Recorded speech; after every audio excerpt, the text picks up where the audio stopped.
Okie dokes.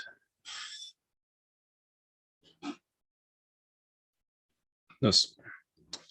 Vandeham Shri Guru Shri Yuta Kamalam Shri Gurun Vaishnavam Sha Shri Rupam Sagrajatam Sahagana Raghunathan Vitam Tam Sajivam Sadvaitam Savadutam Parijana Saritam Krishna Chaitanya Devam Shri Radha Krishna Padan Sahagana Lalita Shri Vishakan Vitam Sha Evrapre Nava Bhakti Shasya Vitati Sanjivani Swagama Rambe Kamata Partudaha Dhamani Vishwa Pogolasini Duran me Marushakino Pisarasi Bhavaya Bhuyat Prabhu Shri Chaitanya Kripa Nirankushamaha Madhurya Kadambini Haryo Tat Sat. So today we're doing Saptami Amrita Vrishti. The title of the chapter is Paramananda Nishnanda, which means the flow of Paramananda, the flow of supreme bliss. And hold on 2 seconds here. No, where did I put it? The subject matter of the chapter is Bhav Bhakti.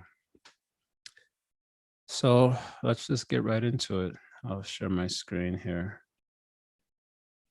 Okay. So a Sakti in its extreme state of maturity is known as Bhava. All of these bullet points are just the first paragraph in the chapter. So Bhava is a Sakti when it becomes very intense or extreme. We'll come back to this point in just a second because it gets brought up by the third bullet point here. He goes on to say here, this is the blossoming stage of 3 internal potencies of the Lord, Satchit and Ananda. So I put here in parentheses a definition of Bhav Bhakti because that's basically what this sentence is referring to. When Srila Rupa Goswami defines Bhav Bhakti, he says, Shuddha Sattva Visheshatma Prema Suryangshu Samya Bhak Ruchibish Chittamasrinya Krit Aso Bhava Uchate. So aso basically means that part of bhakti.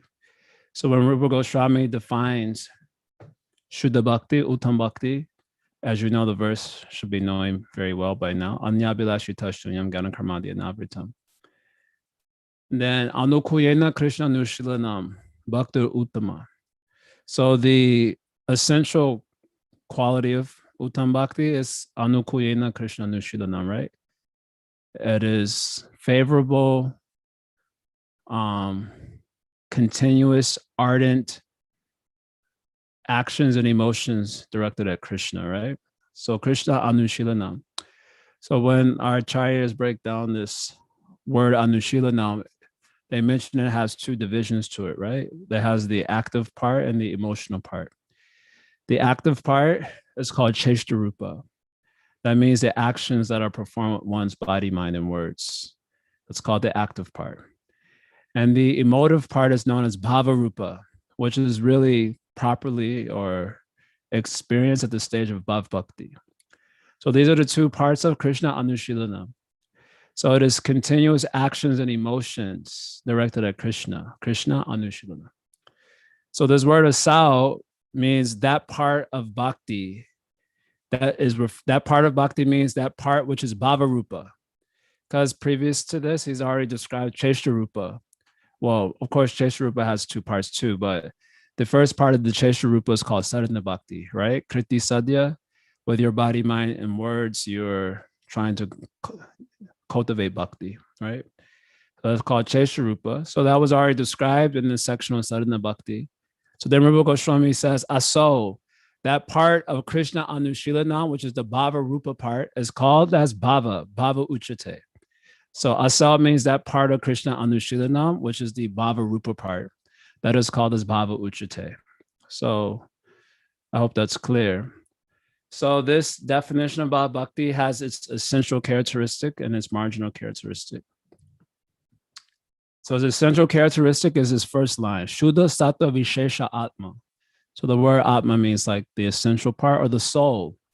The soul of Bhava is a speciality, Vishesha, of Shuddha Sattva. It is a speciality of the pure goodness, potency of the spiritual world. So the word Shuddha Sattva, according to our commentators, Jiva Goswami, Shiva Srinatha Thakur, Shuddha Sattva refers to the cognitive potency of the spiritual world, which is known as the Samvit Shakti, right? Spiritual world has, you could say, three divisions to it: Sandini Shakti, Samvit Shakti, and Hladini Shakti, right? Or you can just say Satchidananda, right? Sandini Shakti is the Sat potency, which is the potency that Prabhupada translates it as the existential potency of the spiritual world. So it's the potency by which everything in the spiritual world is existing, including the environment, the paraphernalia in the environment, the forms in the environment. Those are all composed of the Sandini Shakti. Then the Samvit Shakti is the chit part, right? Sat chit. So the Samvit Shakti means the potency of the spiritual world by which one has awareness of the spiritual reality. Spiritual world is all around us. It is as all-pervading as the Supreme Lord himself, because the spiritual world is part of his Swarup. So just as your ears and your eyes and your nose, etc., is part of your Swarup, you take it with you everywhere. So the spiritual world is part of the Swarup of God. So it is also all-pervading. But the reason we don't see it is because we're not imbued with Samvit Shakti. So we can't have any awareness of that reality, right? So Samvit Shakti is the cognitive potency that gives awareness of the spiritual stuff.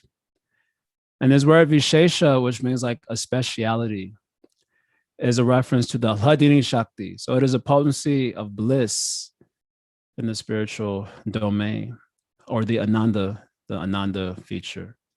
It is the potency by which one is experiencing the bliss all the time in the spiritual world. So the soul of Bhava, Atma, is Shuddha Sattva Vishesha. The soul of Bhava is the, you can say, transformations or a combination of the Samvit and Hladini Shakti, descended into the, antakarna of the soul, descended into the soul itself and the antakarna of the soul. That is the essence of Bhav Bhakti. These two potencies together sometimes referred to as Bhakti Shakti by Srila Prabhupada in some of his purports. You can see it, for example, CC chapter 7 of the Madhurya Lila. Anyway, so Shuddhas, that is the soul of Bhav Bhakti, Samvit Shakti and Hladini Shakti. That's why the Bhav Bhakta experiences bliss and he experiences cognition of the form of God, for example. So that is the soul of Bhava. Then it says here, Prema Sri Yangshu Samya Bhak. So this Bhav Bhakti is a ray of the sun of Prema. Just like before you see the sun, you experience the rays at the dawn, which means very soon the sun will rise. So similarly, Bhava is a ray of the sun of Prema. So very soon the sun of Prema will rise in the heart of such a devotee. The other Tatasha Lakshana feature is this one, Ruchi Bish Chitta Mashanya Krit. It softens the heart, Chitta Mashanya Krit, with Ruchi Bis, through the channel of Ruchi. So we heard about Ruchi already. Ruchi means the Abhilasha, different types of desires. 3 desires were mentioned there, right? The desire for favorable service to the Lord, the desire for intimate service with the Lord, and the desire to attain the Lord, Prapti Abhilasha.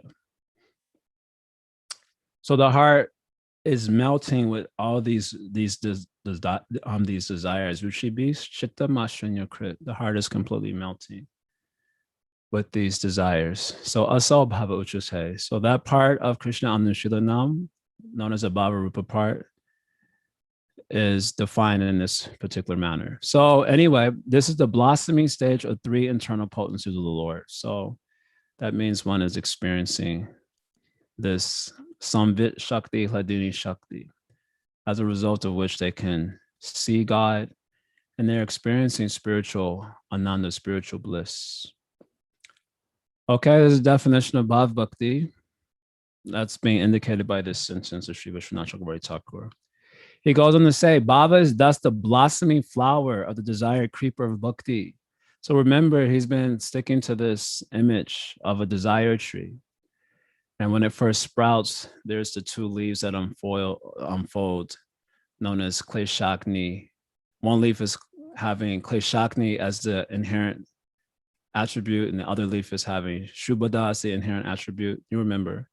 And the inner part of the leaf, the smooth part, is Rag Bhakti, and the outer part or the bottom of the leaf is Vaidhi Bhakti. So then as the Sadhana Bhakti is continuing to blossom, then we heard at the Sakti, all the buds are coming, which means very soon the flowers and then the fruits will manifest. So then from the buds are blossoming the flower, right? The flower has now come. So that flower is Bhav Bhakti. That's what he's saying here, sticking to that image. So the outer luster of the Bhav flower is difficult to attain, and its inner luster makes liberation appear contemptible. So I think the outer part means the bottom part of the flower. That is the inherent quality known as Surdurlabha. And the inner part or the top of the flower, the smooth, beautiful part, is known as Moksha Lagutakrit. So Srila Rupa Goswami, as you may be remembering, when he's defining the 6 characteristics of Uttam Bhakti, a pair pertaining to each of the stages of development. So a pair pertains to Sadhana Bhakti, a pair pertains to Bhav Bhakti, and a pair of the qualities pertain to Prema Bhakti. So then these 6 characteristics, the pair of 6 characteristics that pertain to Bhav Bhakti are being described. So those 2 characteristics are Surdurlabha and Moksha Gutakrit. So Surdurlabha means as Bhav Bhakti is very rare to attain. Labha means the attainment. Dur means difficult. Sudur, so very difficult to obtain. So Srila Rupa Goswami says it is difficult to obtain for 2 reasons. Reason number 1 is that, first of all, you have to bring your sadhana to the stage of asakti. Without asakti, there will be no Bhav Bhakti because Bhav is coming after asakti. That is the reason number 1. And the reason number 2 it is rare to obtain is because of even after asakti, Krishna does not give it immediately. He delays to give it until the asakti becomes very deep. The word used by Jiva Goswami in his commentary is gada asakti. The asakti should become gada, like very deep, very intense. It becomes very intense when the anyabhilashita shunyam quality is, reached a high level. In other words, Uttam Bhakti means that all other desires, aside from the desire for bhakti, should be 0, shunya. So the basic categories of desires are desires for bhukti and the desires for mukti. So those should be 0. Bhukti mukti sprihayava pishachri hridivartate. We quote this verse quite a bit in our presentation of Madhurya Kadambini, right? So if you have, how you say, this, if as long as the witch of bhukti and mukti are very heavy, then you'll not be able to experience the happiness of bhakti. That's what Srila Rupa Goswami has written, right? So bhukti mukti spriha yavat prishati hridivartate. So one has to get rid of those desires. Anyabhilashita shunyam. So when those desires are extinguished to its topmost degree, then your asakti will be very deep. So the idea is like that. In other words, there may be some scent of desire for like moksha, particularly like freedom from suffering. That's a very common desire experienced by all the conditioned souls. Give me 2 seconds here. Let's put this. I wrote this.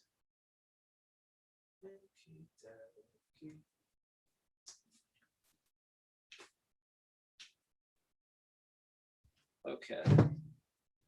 My room is so hot. I don't know why. So I'm like burning up in here. Okay. Sorry about that. So, yeah, the desire for mukti is a little subtle, desire to be free from suffering. I often joke about how Queen Kunti, she offers her prayer that may the tribulations come again and again. Vipada santuta shashra tatra tatra jagat guru. And I often joke about that I'll never pray like that because I don't want to suffer.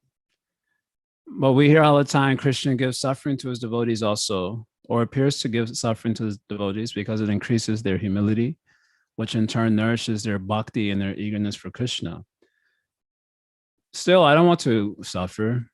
I always I'm not ever offering a prayer like that. So that means there's some other desires there, right?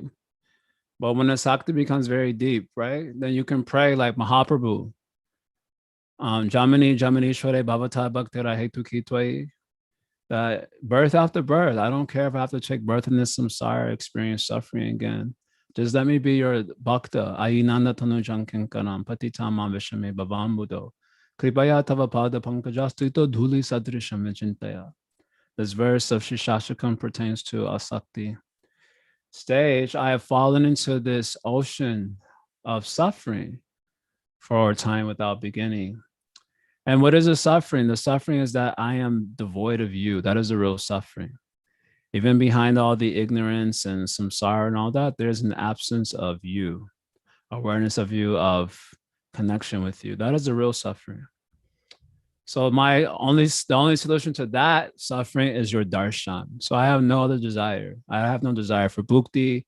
I have no subtle desires for mukti. Oh, I want to be free from suffering. Please don't give me tribulation. Please make it be easy. No. Only desire for your darshan, only desire for connection with you, awareness of you. That's my only desire. Then your sakti becomes very deep. Then Bhav Bhakti comes after that. So for these two reasons, it is sudurlabha. This Bhav Bhakti very rare. First of all, coming to a sakti is just not a joke, as we may have been able to tell from Sri Vishwanath's exposition so far. And even after you get a sakti, it has to become very deep. Anya abhilashita shunyam, to the pinnacle, to the 10th degree. Then Bhav comes after that. Also, the other inherent quality of Bhav Bhakta is mokshala guta krita, which is interesting. It finds moksha contemptible. So it looks upon moksha as useless thing. This is the other quality of Bhav Bhakti. So when the flower has blossomed, then these are the intrinsic characteristics of that blossoming flower. Even a single particle of bhava completely uproots ignorance. As Sri Sutta Muni, Sutta Goswami says, in his description on the development of bhakti, in chapter 2 of the first canto, Vidyate hridaya grantis chindanti sarva samshaya drishta ishvare atmani drishta. What's the last line? Atmani ishvare. Oh my God, I need to freshen up some of these shlokas. Meditate, when you attain the sadhya, then one experiences the not in the heart, hridaya granti, ego, avidya. That not in the heart is completely cut to pieces. And sarva samshaya, all doubts are removed. The main doubt being, can I actually experience God? That is the main doubt. So that doubt is removed when you're experiencing God, naturally, sarva samshaya. Drishta evatmani ishvare. And when you're seeing the Lord inside your heart, Drishta Atmani. Atmani means God who resides in the heart. You're seeing that Lord who resides in the heart. So that means there's no question of ignorance, because the sun and darkness cannot exist in the same location. So therefore, Sri Vishwanath is saying even a single particle of bhava completely uproots ignorance. No question of avidya. Okay. So the fragrance of the bhav flower profusely spreads in all directions, inviting the bee like Madhusudana, causing him to appear. So again, this refers to spurti. we did hear yesterday in relationship to asakti that a spurti can also come, by which a reflection of the form of the Lord can appear inside the chitta of the asakti mind. Therefore, his attachment becomes very profound. So here is saying the Lord himself appears. So in asakti, there's a reflection in the chitta. And that, of course, and that devotee cannot tell that's Krishna himself or he's, thus his attachment becomes very strong. Here, there, spurti is coming. It means God himself is manifesting in the heart of the devotee, as opposed to just a reflection. Although the two, in one sense, are non-different, I guess, there will be an intensity of the experience of the two states. So in any case, the Lord smelling the bhav of his devotee is like, Lord is like a bee.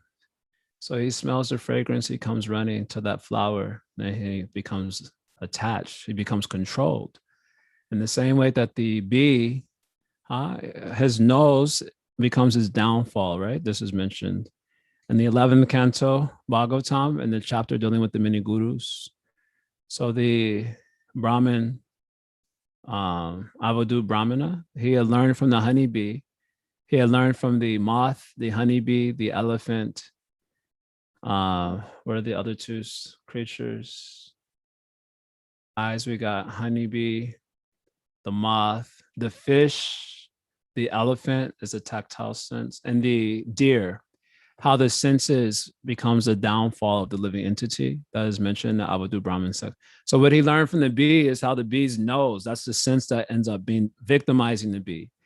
Apparently, the bee smells the honey flower and he's become so intoxicated by the scent that even when nighttime is coming and the flower is closing, he gets trapped inside the flower. Even he can easily just fly through the flower, but he doesn't because he's so captured by his scent of smell.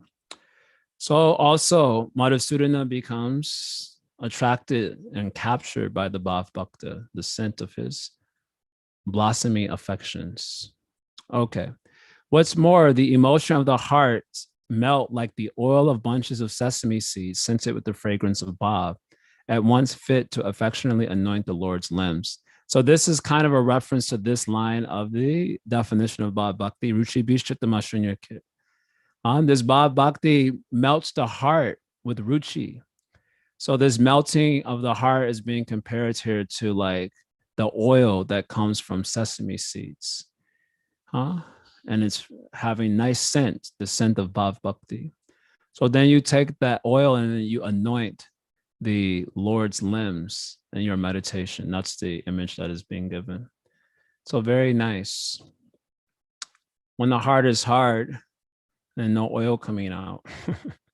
So nothing to offer to the Lord in terms of emotive content, except for maybe humble despair because of lack of emotion, if one is sensitive enough.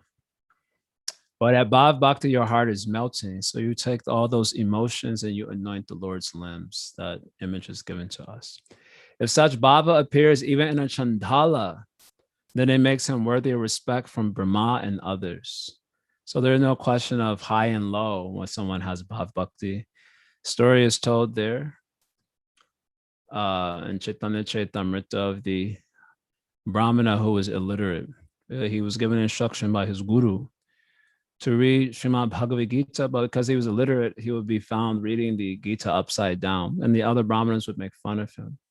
But Maharu said when this Brahmana would read Gita, he would cry due to Bhav Bhakti.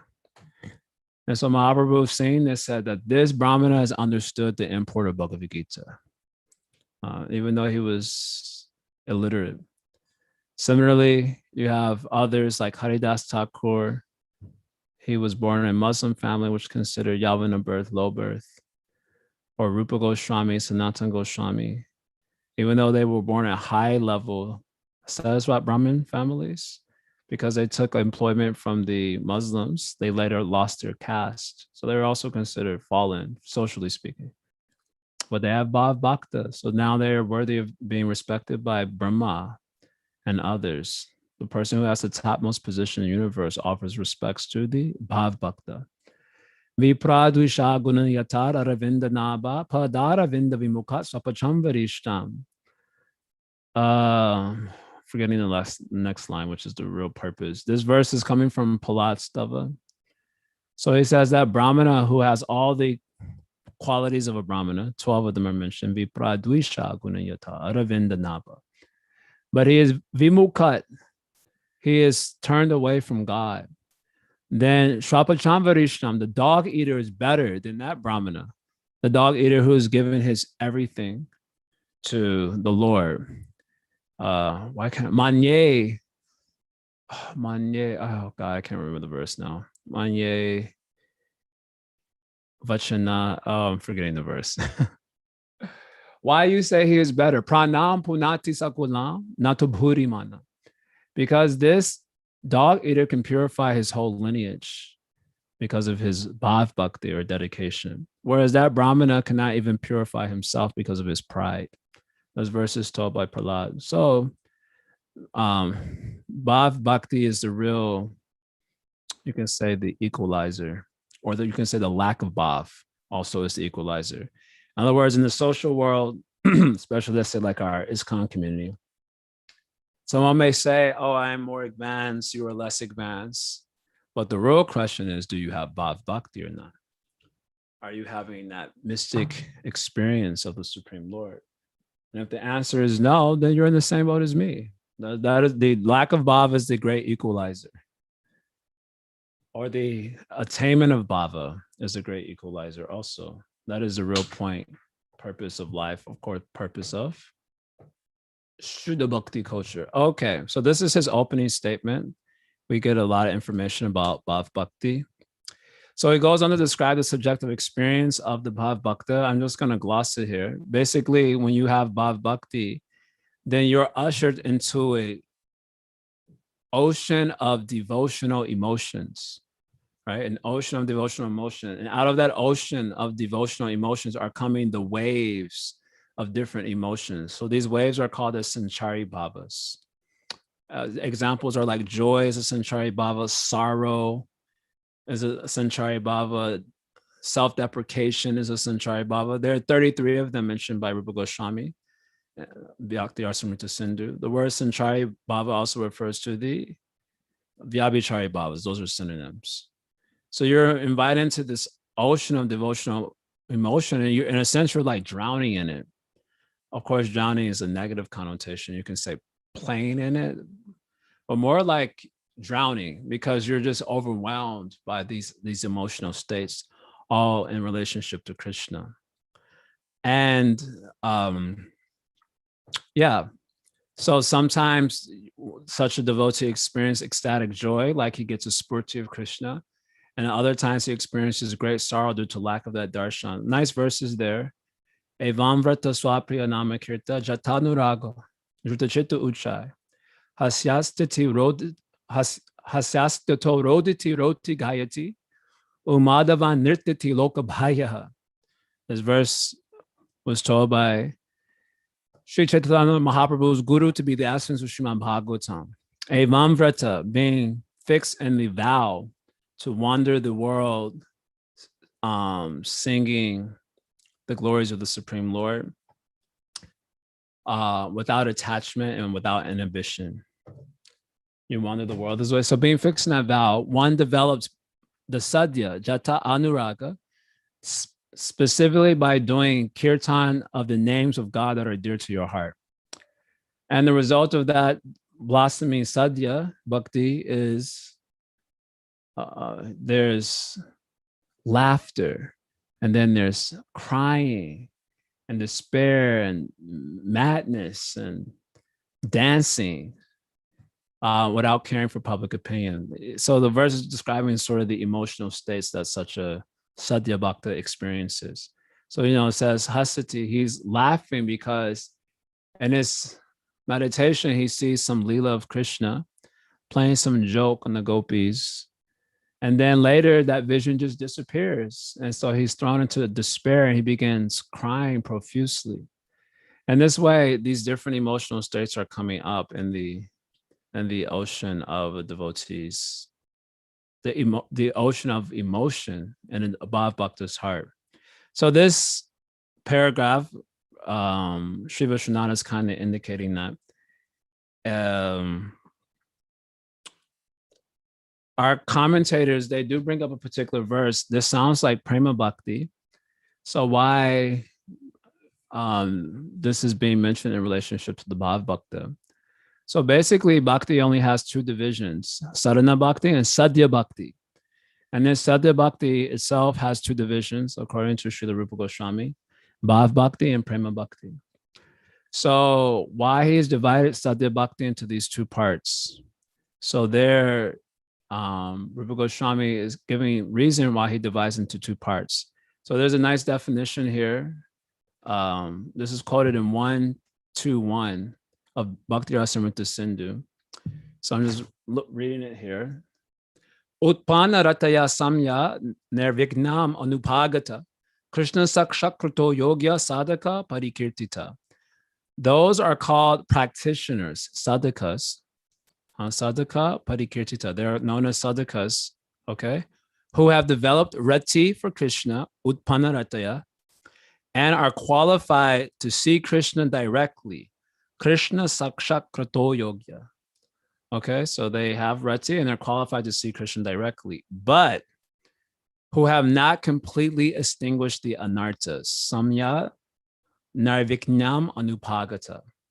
They have not completely extinguished the anarthas. So we heard from Sri Vishwanath in this book, the anarthas have 4 categories and 5 degrees of nullification. One of the categories of anarthas is aparadhota, right? Those anarthas that arise from the aparads. And they don't be, those anarthas, those category of anarthas become completely eradicated at the stage of prema.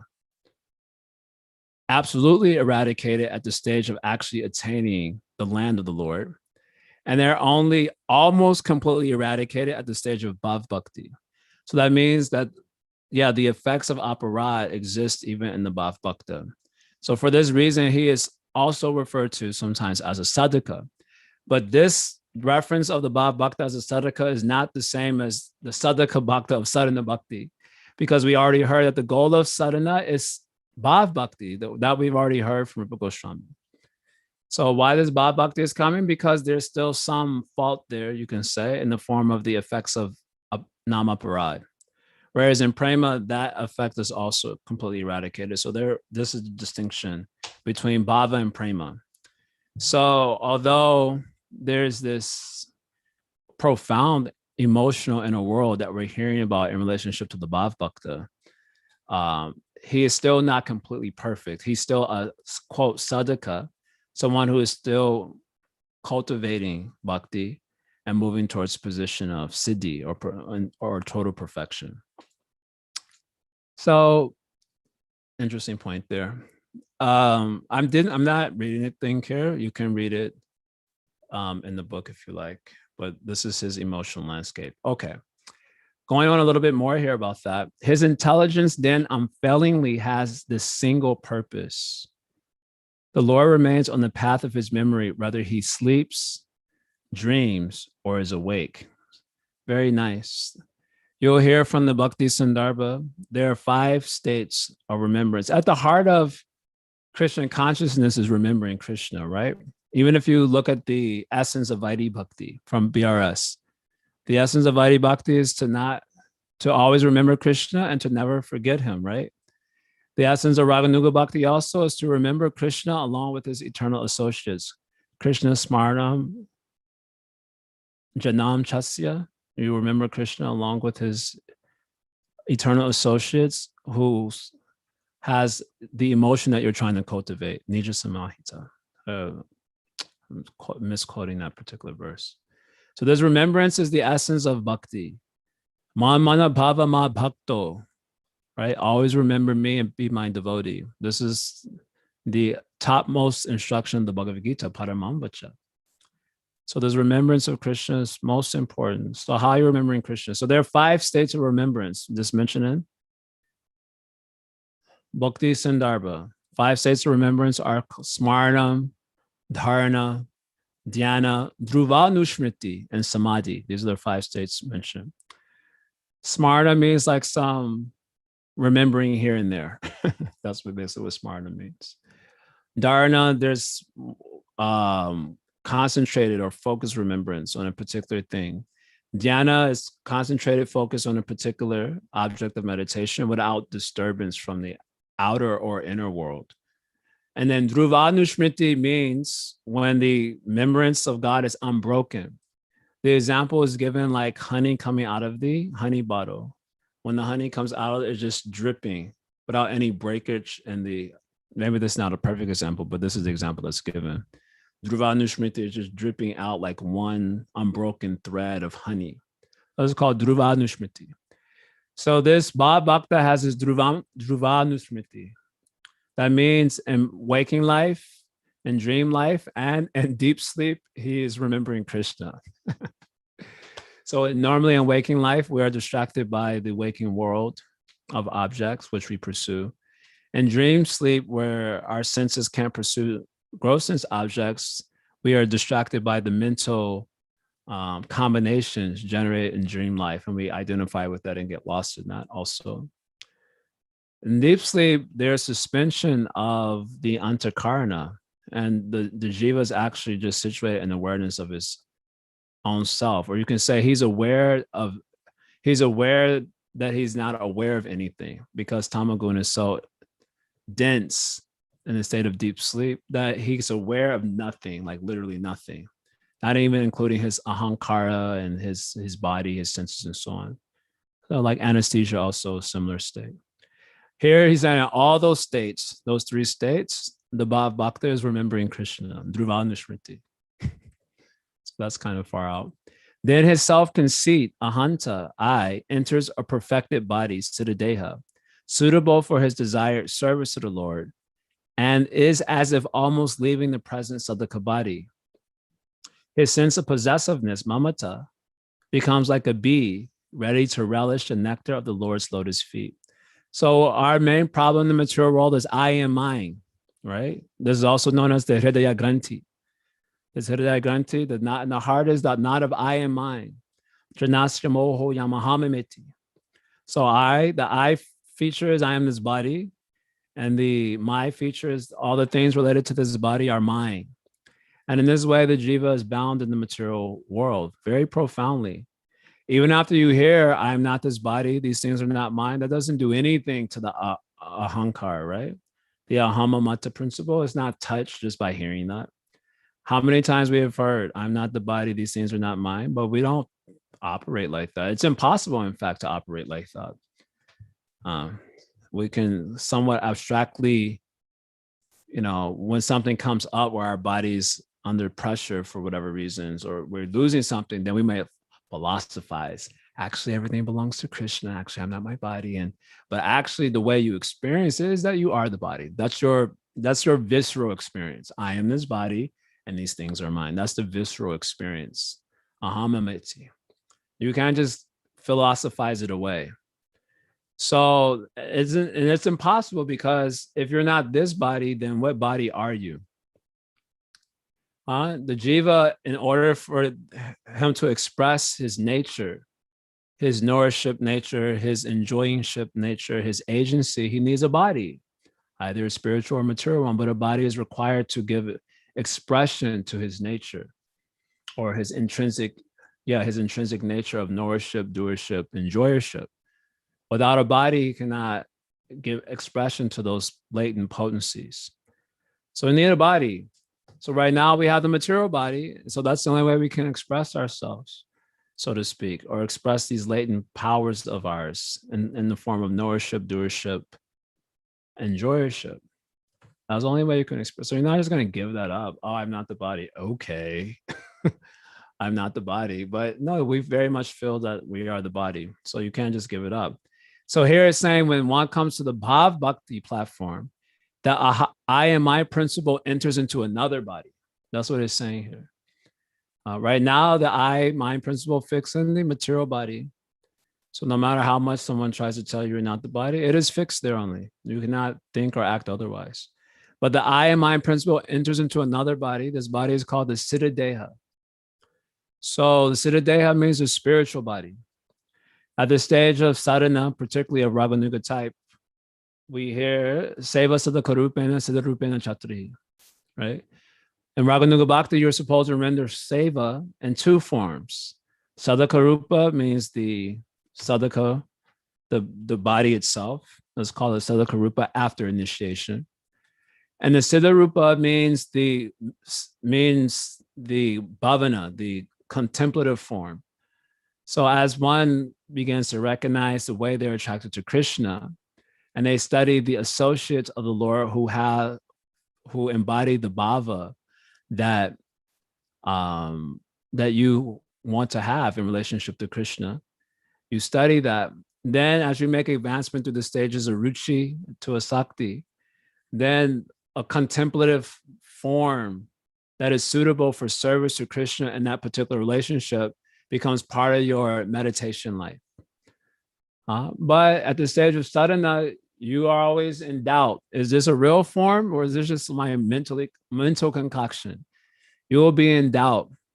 By the time of Bhav Bhakti, you are awarded Siddha Deha. It is also called a Swarup Siddhi, where there's no question of doubt anymore.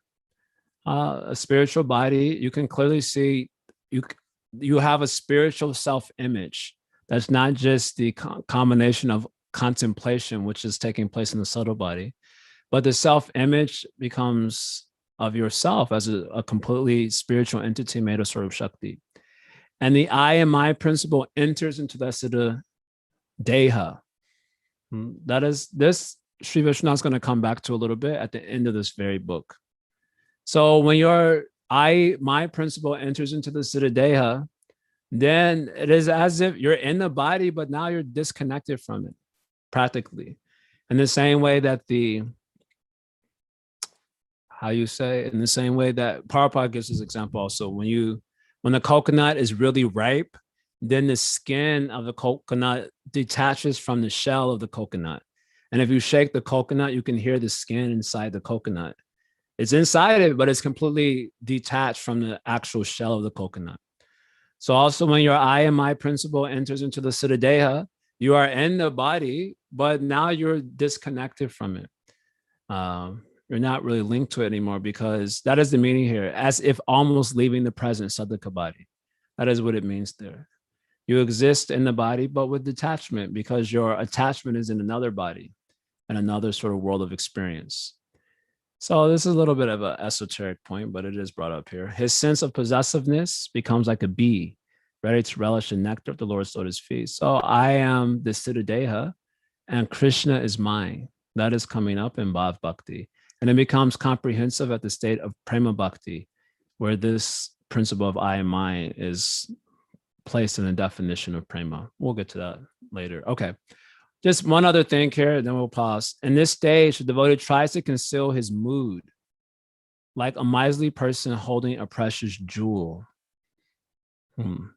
There's a logic that a bright face tells of hidden wealth. So too, because he has such qualities as patience and renunciation, and I put it here in parentheses, the 9 anubhavas of the seed of Rati, he is recognized by the realized devotees, but the common people are baffled by his activities and think he is just a disturbed mind. He just has a disturbed mind. So you may remember there are 9 characteristics of Bhav Bhakti. Okay, when you get Bhav Bhakti, it may happen sometimes that you have ecstatic symptoms that are beyond your control, such as crying, goosebumps, fainting, choked up voice, trembling, etc. 8 are mentioned there, Satvika bhavas are mentioned there. But these things may also, a reflection of these things may also appear in persons who aren't even devotees. And there are others who are cheaters who even fake these things to get attention. So Rupa Goswami has this whole little section. How do you know if someone really has rati? So he mentions 9, what he calls as anubhavas, that are the real symptoms of one who has rati. Do you all remember these 9? The first is shanktir, which means tolerance. It means even if there's a reason for disturbance, you are not disturbed. Example is given of Parikshit Maharaj, who was cursed to die in 7 days. And he's like, all right, he went to the bank of the Ganga and did bhajan. No disturb. That's example kshanta, that's first quality. Then avyakta kalatvam, not wasting any time with the body, mind, and words. Incredible. Virakti, complete detachment from matter. Manya shunyata, even though you have all the excellences, you are devoid of pride. Ashabandha, hoping against hope for the attainment of the Supreme Lord. Y'all remember the other ones? Namangana Saderuchi, an intense, insatiable taste for chanting Nam. Samutkanta, eagerness for attaining your service in the spiritual world. And then there's love for living in the place, the Dham, Tapriti, Tapriti Vasati Stale. The love for living I'm missing one. Which one am I missing? Something about maybe related to Harikata. I'm missing one. I got 8. I'm proud of myself. I got 8. I don't remember the there's a 9th one there also. Anyway, these are the real symptoms of the Bhav Bhakti. So describing the transcendental qualities. Yeah, that is the other one. Nice. Insatiable desire to speak about Krishna, describe his Namarupa Lila. Okay, 9. So the advanced devotees, they can recognize his rati and a true Bhav Bhakta who's trying to hide his position. He glorify, oh no, I am very fallen. He also feels that way due to Sanchari Bhav. He feels unworthy and fallen, but the realized devotees, they can understand. But the common people, they see the Bhav Bhakta, they think this guy has a disturbed mind. Not unlike the Asaktiman even, who people also misunderstand. Okay, so this is Bhav Bhakti. There's a couple of other slides here. Sri Vishwanath wants to elaborate on the Bhav Bhakti, but we'll finish that up tomorrow and maybe start Prema. So quite several things were told here. So we'll just see if there are any questions here. If Samved is key feature that comes in Bhav, how does the Asakti devotee perceive the spurti of the Lord? Yeah, the word is he.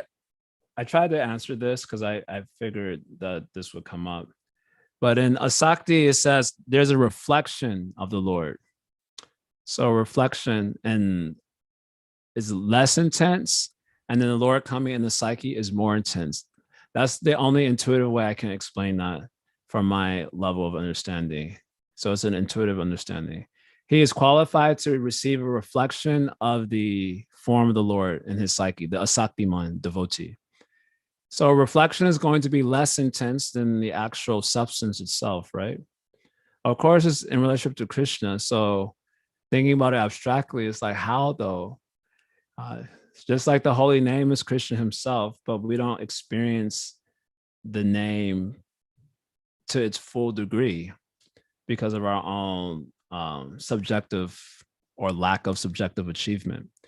So it's less intense when in the stage of Asakti and more intense when Krishna is coming in the psyche at the stage of Bhav Bhakti. I use the word sporti for both, but maybe it's not accurate to call the Asaktiman's vision a sporti exactly.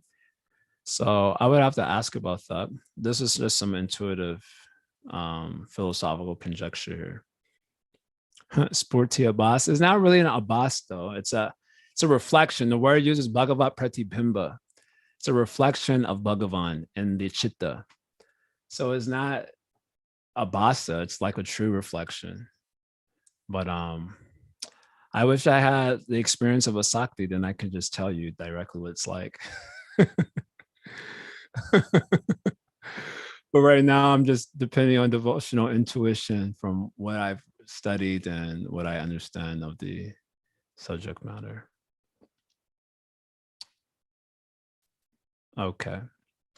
So any other questions about this Bhav Bhakti section? Is it probably Agape just did study of BRS with me in the Bhakti Center, for a few months. So it's a little bit fresh in his head.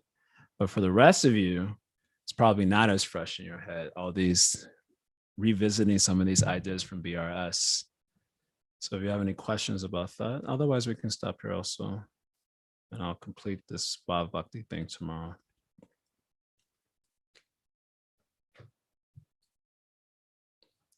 We're good? Okie dokes. I have a question. What's up? Prabhu, I was wondering, somebody who is a level of Bhava Bhakti, does he have a lot of compassion also for the born conditioned souls? Why would you doubt he has compassion? Well, I'm wondering, maybe I should try to look for such devotees and get a little mercy, So I'm asking. Yes, of course, Bhav Bhaktas have compassion. The thing is with these great souls, their mercy may come or it may not come. Right? That is the meaning of independence. It may come or it may not come. So nice sloka is quoted there from the 10th canto, Srimad Bhagavatam.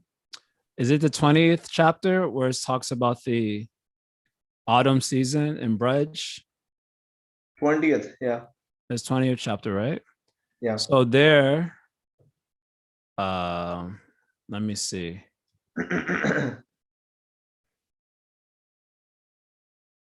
I'm looking for the verse. I think it's around here.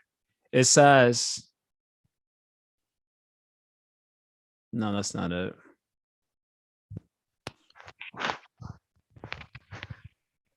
No, oops. Hold on. I'm looking for the verse that's indicating what I'm talking about.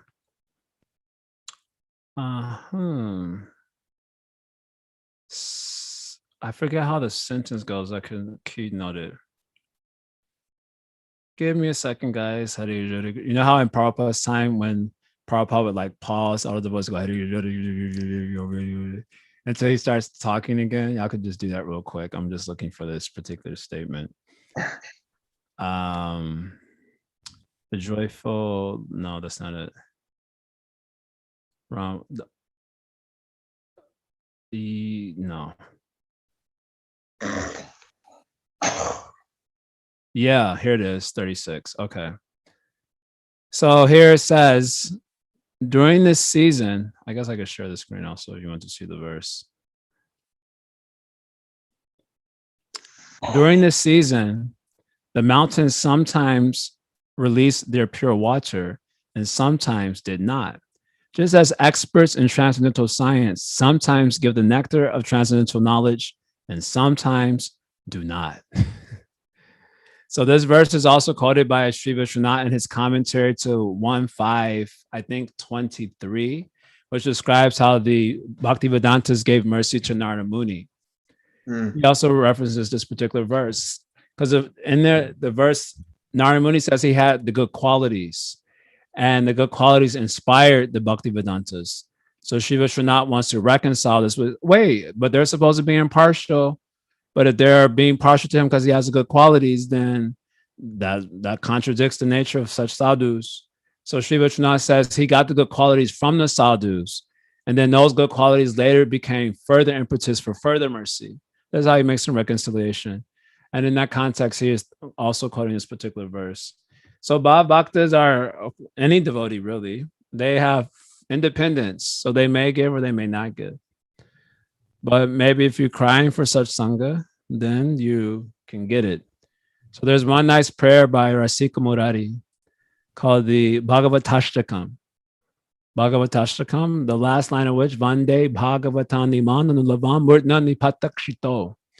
So he's offering his obeisances to the Bhagavatas, who are Braj Bhaktas, if you read the rest of the shlokas. He's bowing his head to them with the desire to obtain their grace. And, at the end of the Ashtakam, Rasika Murari says, if anyone chants this Ashtakam with, love and conviction, then certainly they will get the opportunity to associate with such devotees. So you have to beg for it also, it seems. You may get it or you may not get it. But if you want to increase the chances of getting it, you have to cry for it, it seems. And then you might get it. Thank you, Prabhu. Otherwise, how we will find also. Mm-hmm. I'm having this ongoing discussion with some other friends in another group. How do you know someone is in a position of Bhav Bhakti? They give that mercy. Here it says they also hide their condition. And only the realized devotees, they can make out from these qualities. But what about the rest of us? If anyone does a good kirtan, we think he is Bhav Bhakta. Our criteria is a little bit more not precise. So how you will get mercy, you have to pray for it. Good luck. Would you please repeat the meaning of sporti? Sporti just means like an internal vision of the Lord, internal darshan of the Lord. It's the meaning of the word sporti. Swayam eva spurti adaha. Okay, so we'll stop here for today. Continue. What do you actually mean by mercy? What are we looking from souls? Well, I guess it depends on what you're looking for in spiritual life. Who are at bhava. It really depends. It depends on one thing you might be looking for, and this may be the real import of swajatiya, like-minded sangha.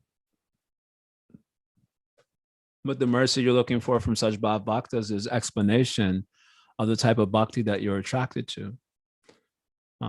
In the beginning of Krishna consciousness, it's all about like understanding the tattva, these different ontological categories and how they're related to each other, et cetera, et cetera.